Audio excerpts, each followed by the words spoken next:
नमस्कार, आपका स्वागत है युव तरंग में। आपके साथ मैं हूं शिखा शर्मा। युवा साथियों, हम सभी के जीवन में बहुत सारी चुनौतियां होती हैं जिनका हमें सामना करना होता है। हमें मेहनत करनी होती है और लक्ष्य को भी प्राप्त करना होता है, लेकिन ये सब कर पाना तभी संभव होता है जब हम सेहतमंद होते हैं।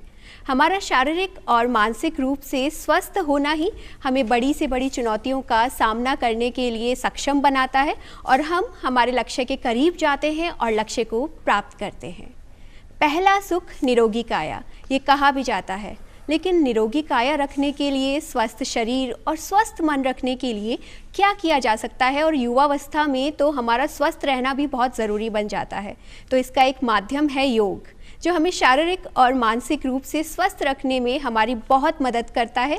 योग से आप कैसे जुड़ सकते हैं, कौन सी समस्याएं हैं जिनका समाधान आपके लिए योग लेकर आ सकता है, और कैसे आप अपने लक्ष्य को प्राप्त करने के लिए योग के माध्यम से सेहतमंद रह सकते हैं, चर्चा होगी आज इन्हीं बातों पर। और चर्चा करने के लिए हमारे साथ जुड़े हैं आज खास मेहमान, योग आचार्य हेमंत जी हमारे साथ हैं। आप भारत सरकार द्वारा प्रमाणित योग निर्णायक हैं और भारत सहित 7 देशों में आप ऑनलाइन सिखाते हैं योग। सर, आपका बहुत बहुत स्वागत है हमारे कार्यक्रम में। धन्यवाद आपका बहुत बहुत।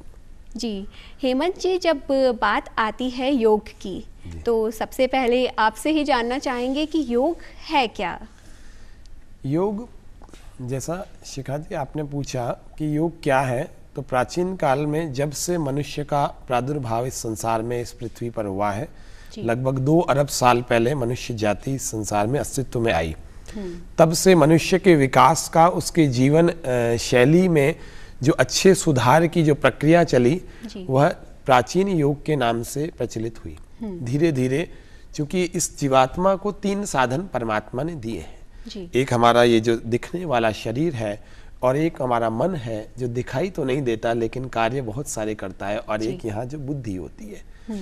इन तीनों को अच्छा सशक्त रखना, इन तीनों को एक अच्छी आदर्श स्थिति में रखना और इन तीनों को एक दूसरे से जोड़ करके रखना, यह एक बहुत सुंदर पद्धति, इसको योग कहते हैं। और जब और आगे की ऋषि और महर्षियों के ग्रंथों की चर्चा की जाए, महर्षि पतंजलि जी के ग्रंथ की चर्चा की जाए, वो कहते हैं योगश चित्त वृत्ति निरोध है। चित्त में आने वाली समस्त प्रकार की वृत्तियों को रोक देना ही योग है, अर्थात समाधि को प्राप्त करना योग है। और यदि भगवान कृष्णचंद्र जी के श्रीमद् भगवद गीता के हिसाब से देखा जाए तो वो कहते हैं समत्वम योग उच्यते। समता अर्थात बैलेंस को योग कह रहे हैं। अब जीवन के भी अगर कर्म क्षेत्र में भी हम काम कर रहे हैं, कर्म योग कर रहे हैं, तो हम जीवन के हर पहलू का बैलेंस बना के चले, तब तो योग होगा। और यदि ऐसा नहीं होगा तो फिर अयोग की स्थिति, जैसा व्यक्ति भीतर से भी अशांत है तो बाहर भी अशांति ही फैलाएगा। तो हमारे मन, शरीर, बुद्धि सबको योग जोड़ देता है और हमें ऐसा बनाता है कि हम अपने जीवन में हर चुनौती को हम पार कर सकें और लक्ष्य की ओर चलते जाएं। तो ये योग की आपने एक बहुत अच्छी बात बताई कि किस तरीके से हमें एक नई राह दिखाता है और सकारात्मक बनाता है। तो अब आपसे ये जानना चाहेंगे कि हमारे युवाओं के लिए योग करना कितना ज़रूरी बन जाता है? युवाओं के लिए योग करना उतना ही जरूरी है जितना एक भूखे व्यक्ति को भोजन करना जरूरी है। जी। क्योंकि एक मशीन हो और उस मशीन में आप उस मशीन से काम तो लेते रहें, लेकिन उसको आप ऑयलिंग ग्रीसिंग ना करें, और कभी कभी आपका मन करे तो उसमें फ्यूल भी ना भरे। फ्यूल ना भरेंगे तो थोड़े से में अटक जाएगी, जैसा तैसा भर देंगे, लेकिन बाद में उसकी ऑयलिंग ग्रीसिंग सर्विसिंग ना कराएं तो कितना समय गाड़ी चलेगी? नए से नई गाड़ी, अच्छे से अच्छी गाड़ी भी उसकी जितनी लाइफ बताई गई है उससे आधी लाइफ में चलेगी। इसी प्रकार से मनुष्यों के जो जीने का एक विधान दिया हुआ है, वेद के माध्यम से योग का प्रादुर्भाव हुआ। और प्राचीन काल से ये 2 पद्धतियां, एक अष्टांग योग या राजयोग की पद्धति और एक हठ योग की पद्धति। आज हठ योग सबसे ज्यादा आपने देखा होगा कि बहुत सारे लोग अलग अलग प्रकार के आसन करते हुए, और युवाओं में तो कुछ ज्यादा ही मैंने देखा कि कठिन कठिन आसन करते हुए फोटो आदि खिंचवाते। लेकिन स्वास्थ्य की दृष्टि से देखा जाए तो युवाओं को योगासनों की और प्राणायाम की और ध्यान की बहुत आवश्यकता है। एक अष्टांग योग की पद्धति, बल्कि इसकी ज्यादा जरूरत है। कठिन आसन जो कर लेवे वो बड़ा योगी, ऐसा नहीं है। कठिन आसन तो जो सर्कस वाले होते हैं वो भी बहुत उससे भी ज्यादा कठिन कर लेते हैं, लेकिन ये कसौटी नहीं है। कसौटी है व्यक्ति भीतर से कितना शांत है। अहिंसा, सत्य, अस्तेय, ब्रह्मचर्य, अपरिग्रह, यमों का और शौच, संतोष, तप, स्वाध्याय और ईश्वर प्रणिधान नियमों का महर्षि पतंजलि जी ने जो योग दर्शन में बताया है, वो यदि भीतर से आचरण में ही नहीं है, उसका आचरण पवित्र नहीं है, मन पवित्र नहीं है, बुद्धि पवित्र नहीं है और कर्मों में उसके शुचिता नहीं है, शुद्धता नहीं है, तो फिर कोई योग नहीं। और यदि भीतर से पवित्र है और अपने शरीर को साधना चाहता है तो योगासनों का भी अभ्यास करे और व्यक्ति व्यायाम भी करे सुबह उठ करके। इसके लिए हम कई बार एक चीज कहते हैं, हठ योग के कई आसनों का एक एक शब्द में लाभ बताते हैं। विद्वान ने कहा, वो कहते हैं, सुन लो काम की बात, योगासन के बहुत है लाभ, तन मन रखे निर्विकार, करें रोज सूर्य नमस्कार, अंतर मन में हो अनुशासन, जब हम करते पद्मासन, भोजन का हो अच्छा पाचन, नित्य करें जो वज्रासन, करें फेफड़े अच्छा काम, रोज करेंगे प्राणायाम, ओज से मस्तक दमकाती, बड़े काम की कपाल भाती, स्नायुओं में रहे तरी, जब हो गुंजित भ्रामरी, लंबाई का पाता धन, नित्य करे जो ताड़ासन, रीढ़ में आए लचीलापन, कर ले नित्य जो हल आसन, सर्व अंग पुष्टि का साधन, होता है सर्वांगासन, जोड़ों का अच्छा संचालन, करता नित्य जो गरुड़ासन, उदर अंग का हो नियमन, उदर यानी पेट, उदर अंग का हो नियमन, जो करता नित्य मयूरासन, याददाश्त होती अनुपम, जो नित्य करता शीर्षासन, कमर लचीली का साधन, होता है त्रिकोणासन, चौड़ी छाती का साधन, रोज लगाओ दंडासन, मन का होता शुद्धिकरण, जो करता नित्य सिद्धासन, हो थकान का पूर्ण शमन, अंत में कर लो शव आसन, रिलैक्सेशन।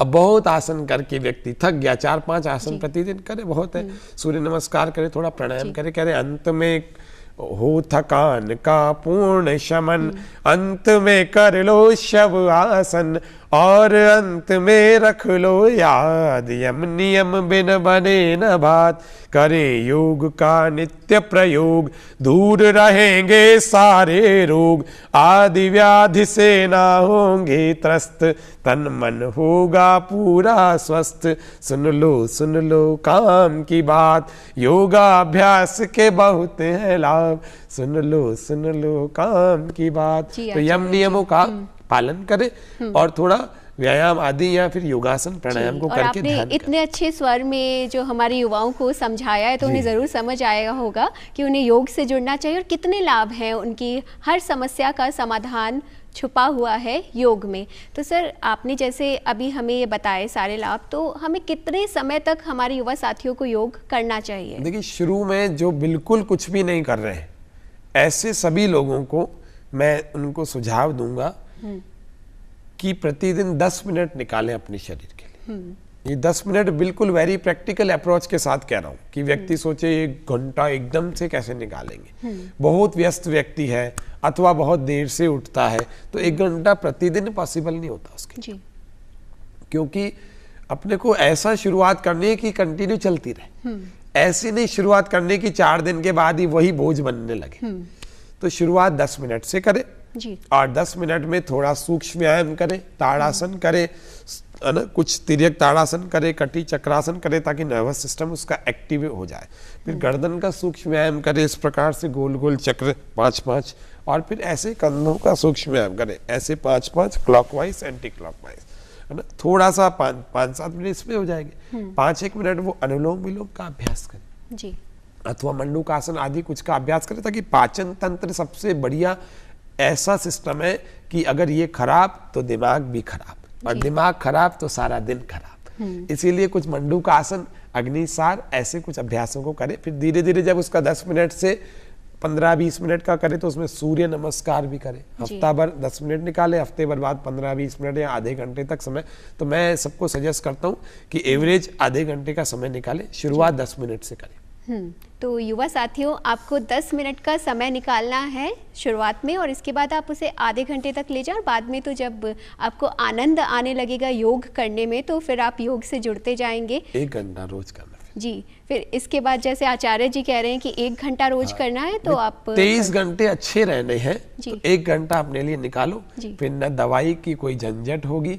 अगर किसी की दवाई चल भी रही हो तो धीरे धीरे कम होती चली जाएगी, क्योंकि शरीर में प्राण शक्ति बढ़ जाएगी। तो बाहर की दूसरी जो आर्टिफिशियल ड्रग्स हैं ये नहीं लेनी पड़ेगी। कोई कितना ही बीमार हो, यदि बैठे बैठे भी थोड़ा थोड़ा प्राणायाम करे तो उसको थोड़े दिन में ही अच्छा स्वास्थ्य महसूस होने।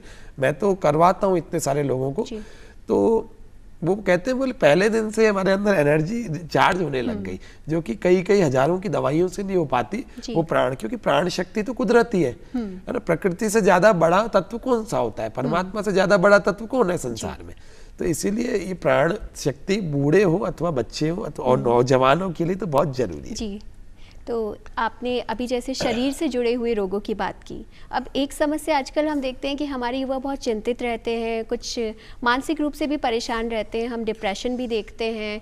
तो इन सब से बचने के लिए कौन से योग के आसन हैं जो वो कर सकते हैं, और उन्हें कितना समय देना चाहिए? देखो ऐसा है, इसमें जैसे मैंने अभी एक कविता का पाठ किया, आदि व्याधि से न होंगे त्रस्त, तन मन होगा पूरा स्वस्थ। आदि और व्याधि यानी मन की और शरीर की दोनों की बीमारियां, क्योंकि WHO 4 डायमेंशन पर बात करता है जी।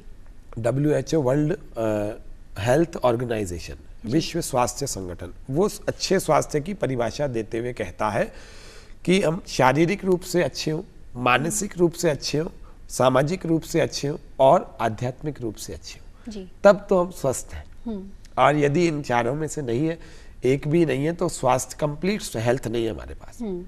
तो जैसा कि आपने कहा कि मानसिक रोग जो टेंशन है, तनाव है, स्ट्रेस है, डिप्रेशन है, एंजाइटी है, इसके लिए कैसे कैसे आसनों का अभ्यास करना चाहिए। तो इसके लिए सबसे पहले तो सूक्ष्म व्यायाम का हम 8 का सेट करवाते हैं, जैसे ये, क्योंकि इससे क्या होता है, रक्त का संचार पूरा चल करके ब्रेन और हार्ट दोनों को प्रभावित करता है फ्रॉम वेरी फर्स्ट डे, पहले ही दिन से। और उसके अलावा भ्रामरी, उद्गीत और अनुलोम विलोम का अभ्यास कराते हैं, जिनका मन जो है बहुत ज्यादा अशांत रहता है, उन व्यक्ति को हम चंद्रभेदी का अभ्यास कराते हैं। कैसे कराते हैं? राइट को हम करवा देते हैं बंद और लेफ्ट वाले से श्वास को भरते हैं गहरा, बहुत गहरा, धीरे धीरे, बहुत गहरा, धीरे धीरे भर लेते हैं। और इसको रोकना नहीं है, और आपको इसको राइट से बाहर छोड़ देना है जी। फिर से इसको बंद करके लेफ्ट से भरना है, बहुत गहरा, बिल्कुल आराम से, शांत भाव से, आंखें बंद करके, और फिर राइट से बाहर छोड़ देना है। फिर लेफ्ट से भरना है, फिर राइट से बाहर। यदि और ज्यादा किसी को ज्यादा चंचलता है, बिल्कुल 1 मिनट भी मन नहीं लगता, तो क्या करें?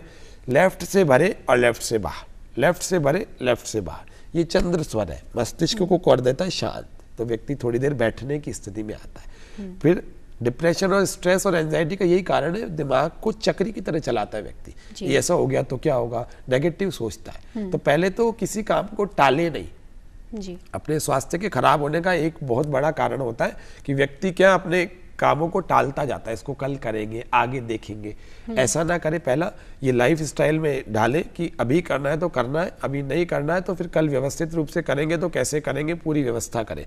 और फिर योगाभ्यास में एक शशकासन का अभ्यास करें। शशकासन अर्थात वज्रासन में जब हम बैठते हैं तो दोनों हाथों को ऊपर उठाकर सांस भर के और फिर श्वास पूरा बाहर छोड़ करके ऐसे हथेलियों को जमीन पर रख देते हैं, और फिर श्वास सामान्य, आंखें बंद, और माथा जमीन को टच करता है, नासिका भी जमीन को। और ऐसी स्थिति में थोड़ी देर बैठे रहे, एड़ियों को नितंब छूते हुए हो, और इस प्रकार से उस स्थिति में बिल्कुल शांत, कुछ नहीं सोचना, बिल्कुल स्लोली जो श्वासें चल रही है सामान्य रूप से उनको चलने देवे। मस्तिष्क ऐसा शांत हो जाएगा, कोई चिंता, तनाव, अवसाद नहीं रहेगा।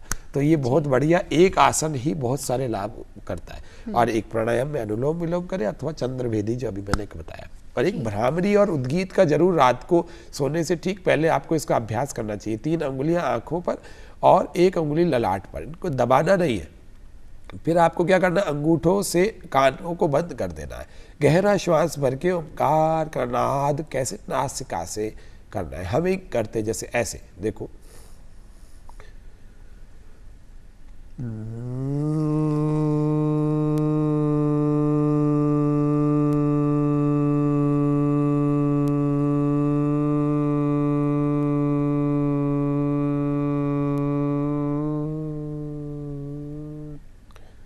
फिर दूसरी बार फिर श्वास भरे, फिर इसी प्रकार से, फिर तीसरी बार फिर इसी प्रकार से, फिर एकदम से आंखों को ना खोलें। ये तो हम अभी आपको कार्यक्रम में बता रहे हैं इसीलिए।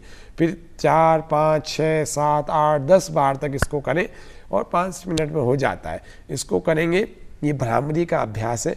यह भ्रामरी यानी भ्रमर की तरह, भ्रमर का मतलब होता है भंवरा, भंवरे की जैसी आवाज़ निकलने वाली क्रिया है। लेकिन ये आपके सिंपैथेटिक और पैरासिम्पैथेटिक सिस्टम, अनुकंपी परानुकंपी दोनों सिस्टम्स को इतना बढ़िया सुंदर, इसको कोऑर्डिनेशन इतना अच्छा बैठा देते हैं कि तनाव, एंजाइटी, डिप्रेशन, स्ट्रेस का कोई सवाल ही नहीं है। अगर किसी होगा वो भी खत्म हो जाएगा। इतनी बढ़िया क्रिया है। जी आचार्य जी, तो आपने मस्तिष्क से जुड़ी हुई बात तो हमें बता दी कि कैसे हम हमारी मानसिक जो भी परेशानियां हैं उन्हें दूर कर सकते हैं और कौन कौन से आसन हम कर सकते हैं और उसके बाद हम बहुत अच्छा फील कर सकते हैं। मस्तिष्क के साथ एक बात आती है हमारे दिल की। तो आजकल हम देखते हैं कि हमारे युवा साथियों को भी दिल की बीमारी होने लगी है। पहले कहते थे कि एक उम्र आएगी उसके बाद दिल की बीमारी होगी, लेकिन आजकल ऐसे केसेस सामने आते हैं जब हमारे युवा साथी भी दिल की बीमारियों का सामना कर रहे हैं। तो उनके लिए कौन से आसन कर सकते हैं? देखो, दिल की बात की जाए तो हृदय की बात यदि की जाए तो हृदय में ज़्यादातर जो समस्याएं आती हैं वो आती है उसके वाल्व के ब्लॉक होने की, है ना। जो साइलेंट अटैक जो जिनके आता है ना, उन साइलेंट अटैक वालों के लिए सबसे ज़्यादा उनके वाल्व ब्लॉक होते हैं। शरीर में, पूरे शरीर में जब भी कोई समस्या आती है तो अगर रक्त अभिसंचरण तंत्र में आती है, जिसको ब्लड सर्कुलेटरी सिस्टम कहते हैं, यदि उसमें आती है तो रक्त का थक्का जमता है तो कहीं गांठ हो जाती है ना। तो ऐसे हार्ट में भी जब इजेक्शन इन्फेक्शन होता है, जब पूरा प्रॉपर अगर उसकी सिस्टम काम नहीं कर रहा होता है, लेकिन अभी पता नहीं लग रहा व्यक्ति का, जब आधे से ज्यादा सिस्टम खराब हो चुका होगा हार्ट के आसपास का, तो कुछ चीजें क्या होती है, कोलेस्ट्रॉल, बैड कोलेस्ट्रॉल बढ़ जाता है, ट्राइग्लिसराइड बढ़ जाता है ना, ब्लॉकेजेस आ जाते हैं धीरे धीरे, और फिर हार्ट की पंपिंग डिस्टर्ब होने लगती है। तो ऐसी स्थिति में एक तो सूक्ष्म व्यायाम काम करता है। मैंने कोलेस्ट्रॉल वाले कितने ही लोगों, मैंने उनको कहा आज रिपोर्ट कराओ और 1 महीना मैं जो करा रहा हूँ 1 महीने बाद कराना, आपकी कोई सी सिंगल दवाई नहीं बोलूंगा मैं आपको, केवल मेरे साथ योग की क्रियाएं करो। वही आचार्य धीरेन्द्र ब्रह्मचारी जी की मैंने जो 100 साल पहले उन्होंने बनाई थी, वही मैंने आज उनको करवा के, और 1 महीने बाद, मैं तो क्या प्री और आफ्टर रिपोर्ट्स पर भरोसा करता हूँ, पढ़ा लिखा हूँ, लॉ ग्रेजुएट हूँ, तो मैं तो क्या सबूत पर विश्वास करता हूँ। ऐसे नहीं कि कहीं लिखा हुआ है, मैं कहता हूँ मैं करूंगा, आफ्टर रिपोर्ट भी मुझे दिखाना, मैं संतुष्ट रहूंगा तो मैं कहूंगा कि हाँ ये तुम्हें फायदा है। तो आफ्टर वाली रिपोर्ट और प्री वाली को मैच कराता हूँ, कहता हूँ देखो फायदा है कि नहीं, तो बोले आप। मैं ये नहीं कह रहा हूँ कि मैं डॉक्टरों को चैलेंज कर रहा हूँ, मैं तो ये कह रहा हूँ अपनी प्राचीन पद्धति है भैया, इसका फायदा मिलता है, मुफ्त में मिलता है, उठा लो।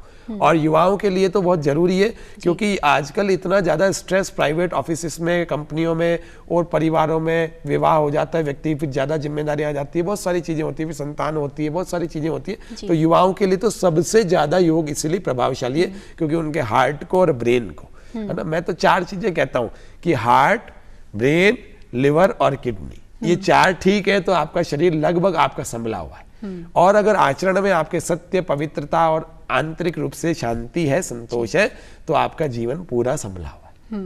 तो ऐसा मेरा मानना है जी। तो दिल की बीमारी का समाधान भी, समाधान में अगर कहें तो एक तो अनुलोम विलोम प्रतिदिन करें जी, 20 मिनट कंटिन्यूटी के साथ। शुरुआत 5 मिनट से करें, हफ्ते 10 दिन में 20 मिनट हो जाएगा।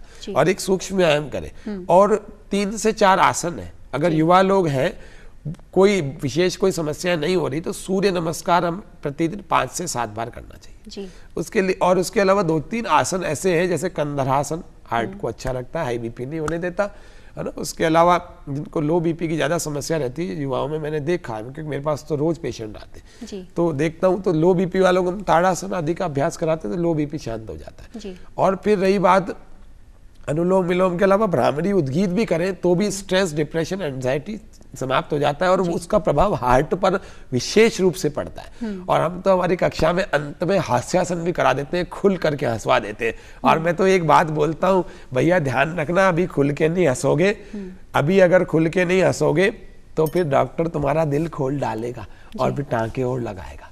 तो इसीलिए मैं ये और बोलता हूँ कि भैया खुल के हंसोगे, आपका हार्ट भी अच्छा रहेगा, आपका ब्रेन भी अच्छा रहेगा। बाकी तो भगवान के हाथ में है चीजें, है ना। आप जितना कर सकते हो करो, अच्छे से अच्छे प्रयोगों को करके अपने हार्ट और ब्रेन दोनों को अच्छा बनाओगे तो आपकी जीवन में कोई भी किसी भी क्षेत्र में आप परफॉर्मेंस दोगे बहुत अच्छी रहेगी। और ऐसे असमय हार्ट अटैक नहीं आएगा। पहले 100 साल में नहीं आता था, अब 30, 40, 50 साल के अंदर अंदर आ जाता है। तो इस वजह से मैं कहता हूँ ये हार्ट और ब्रेन के लिए सारी चीजें अलग अलग डायमेंशन है, तो सबको करना चाहिए। और सबको करने में 20-25 मिनट, आधे घंटे से ज्यादा नहीं लगता। और आचार्य जी, आंखों के लिए हम क्या कर सकते हैं? आंखों के लिए एक अनुलोम विलोम तो है ही, लेकिन साथ में मैं क्या वैकल्पिक चिकित्सा पद्धतियों का भी सहारा लेता हूँ। मैं चाहता हूँ कि मेरे पास कोई आए पूरी तरह से सही होके जाए। तो अपन एक और मैं यहाँ पर आपको सभी दर्शकों को ये बता दूं कि अगर कोई व्यक्ति ये सोचता है कि मैं किसी भी बीमारी से ग्रस्त हो जाऊं या मेरे पास 10 बीमारियां आ गई, मैं सारी योग से ठीक कर लूंगा, तो भैया अगर इस भरोसे हो तो इस भरोसे मत रहना। ऐसा नहीं होता। भगवान ने बहुत सारी चीजें बनाई है, आप किसी भी एक मीटर में डाल करके सबको कहना चाहो, या आजकल बहुत शब्द प्रयोग हो रहा है कि योग इसके लिए रामबाण है, इसके लिए रामबाण है। ऐसा नहीं है, किसी शास्त्र में किसी ग्रंथ में नहीं लिखा। करके भी देखने वालों ने देख लिया, हमने भी करके देख लिया, 12 साल हमें भी हो गए। जिस चीज की जहां जरूरत होती है, जैसे आपातकाल है, व्यक्ति को हार्ट अटैक आ गया तो भैया उसके पास डॉक्टर के पास ले जाने की जरूरत है, उसको जाकर के ऑपरेशन कराने की जरूरत है, या जो भी उसकी प्राथमिक चिकित्सा है वो जरूरत है। तो उससे आप नकार नहीं सकते, इग्नोर नहीं कर सकते, नहीं तो वो मर जाएगा। ठीक है। लेकिन जहां पर योग काम करता है वहां योग कराने की जरूरत है, और जहां पर एक्यूप्रेशर काम करता है, तो मैं इस मर्म चिकित्सा मर्म पद्धति को बड़ा अच्छे मानता हूं। तो मैं क्या सोचता हूं, और मैंने करवा के भी देख लिया, और मैं स्वयं भी, मेरे ऊपर भी मैंने अनुभव करके देख लिया। ये वाली जो हमारे हाथ की जो प्रारंभ की अंगूठे के ठीक पास वाली 2 अंगुलियां हैं, इनके ठीक बीच में यहाँ पर एक अंगूठे से अपन प्रेशर दें, 3 सेकंड रोके और फिर धीरे धीरे ढीला छोड़ दें, फिर 3 सेकंड रोके फिर ढीला छोड़ दें। घड़ी में टाइम देके 5 मिनट इस हाथ में और 5 मिनट इस हाथ में प्रतिदिन करें, और 1 से 3 महीने लगते हैं, नंबर घट जाता है। मैंने स्वयं ने अपना घटाया, और लगभग अब नाम मात्र का चश्मा रह गया, इसीलिए आपके सामने बिना चश्मे के आपके सामने बहुत अच्छी स्पष्टता से अपने जीवन को जीता।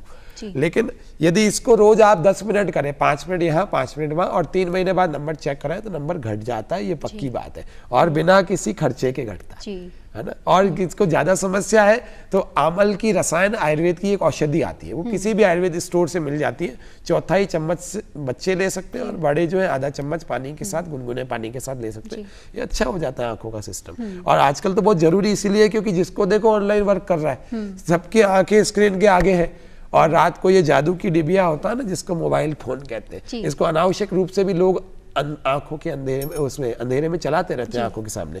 तो इसको हमें ध्यान रखना चाहिए, इसका कम प्रयोग करेंगे तो आंखें सही रहेंगी। जी, तो अब आचार्य जी, जैसे समय थोड़ा सा कम बचा है, तो हम आपसे ये जानना चाहेंगे कि हमारे युवा साथी जो ऑफिस में अधिक टाइम बिताते हैं और उन्हें थोड़ा बहुत भी समय मिलता है, तो उसमें कौन कौन से छोटे छोटे आसन है जो कर सकते हैं? तो ऐसा है, ऑफिस में जब रहते हैं तो ऑफिस में पहले तो पानी पीने का पूरा ध्यान रखें। वाटर इनटेक ठीक होगा तो मांसपेशियों में पूरी आपके जल का तत्व बराबर रहेगा, तो थकान नहीं होगी, और थकान नहीं होगी तो अकड़न नहीं होगी, पहला। दूसरा, आपको बैठे बैठे कंटिन्यू, जैसे 8 घंटे का आपका ऑफिस है, एकदम बैठे नहीं रहना, घंटे 2 घंटे में थोड़ा मूवमेंट करना है। और मूवमेंट वो चल करके भी किया जा सकता है, और बैठ करके करें तो आप इस प्रकार से एक चक्र यूं लगाए। यदि आपकी गर्दन में दर्द रहता है तो आगे आगे नहीं झुकाना, इस बात का ध्यान रखना है। और इसी प्रकार से एक चक्र इधर लगाए, ऐसे 3 से 5 बार कर देंगे। फिर ऐसे ही आपको अपने कंधों से भी इस प्रकार से करना पूरा। इसके कई अभ्यास है, एक भी ऐसा भी है ना, एक ऐसा भी है, दोनों को पकड़ करके यूं पीछे से ऐसे मूवमेंट कर लिया, तो ये कंधों की मांसपेशी और कमर तक का प्रभाव।